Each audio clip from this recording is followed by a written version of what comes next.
আসসালামু আলাইকুম রহমতুল্লাহ। সুপ্রিয় দর্শক বৃন্দ, গোপনে ইস্তেগফার করা কেউ না জানলে একা একা বসে বলো আস্তাগফিরুল্লাহ আস্তাগফিরুল্লাহ। রাতে বা ফজরের আগে করলে বেশি শক্তিশালী। এটা এমন আমল যা পাহাড় সম পরিমাণ গুনাহ মাফ করে দিতে পারে। সুবহানাল্লাহ। তাহাজ্জুদের নামাজ নিঃশব্দে রাতের শেষ অংশে সবাই যখন ঘুমিয়ে থাকে 2 রাকাত হলেও পড়ো। এটা আল্লাহর সবচেয়ে প্রিয় সময়। গোপনে কান্না করে দোয়া করলে গুনাহ ঝরে যায়। সুবহানাল্লাহ।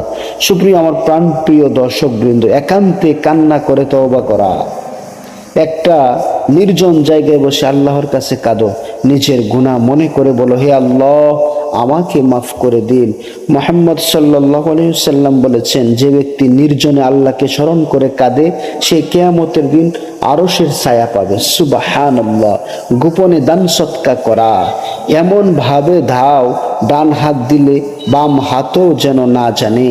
গোপন দান গুনাহ মুছে দেয়, আল্লাহর গজব থেকে রক্ষা করে। এরকম অনেক কিছু বিষয় আমাদের জানার দরকার। বিশেষ করে গোপনীয় যে আমলগুলো, বিশেষ করে দান সৎকার যে আমলগুলো আছে, সেই আমলগুলো যদি আমরা করতে পারি তাহলে আল্লাহ রাব্বুল আলামিনের বিভিন্ন গজব থেকে আমরা বেঁচে যাব ইনশাআল্লাহ। নির্জনে জিকির করা, কেউ না থাকলে ধীরে ধীরে পড়ো সুবহানাল্লাহ, আলহামদুলিল্লাহ, আল্লাহু আকবার। এগুলো ছোট আমল কিন্তু ওজন অনেক বড়।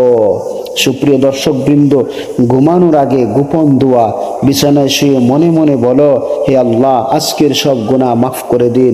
প্রতিদিন করলে জীবন বদলে যাবে। সুপ্রিয় দর্শক বৃন্দ, কারো জন্য গোপনে দোয়া করা, কারো নাম না বলে তার জন্য ভালো চাও। ফেরেশতারা তোমার জন্য একই দোয়া করে। কাউকে না জানিয়ে ভালো কাজ করা, যেমন কারো কষ্ট লুকিয়ে সাহায্য করা, কারো দুঃখ কমানো, এসব আমল আল্লাহ খুব ভালোবাসেন।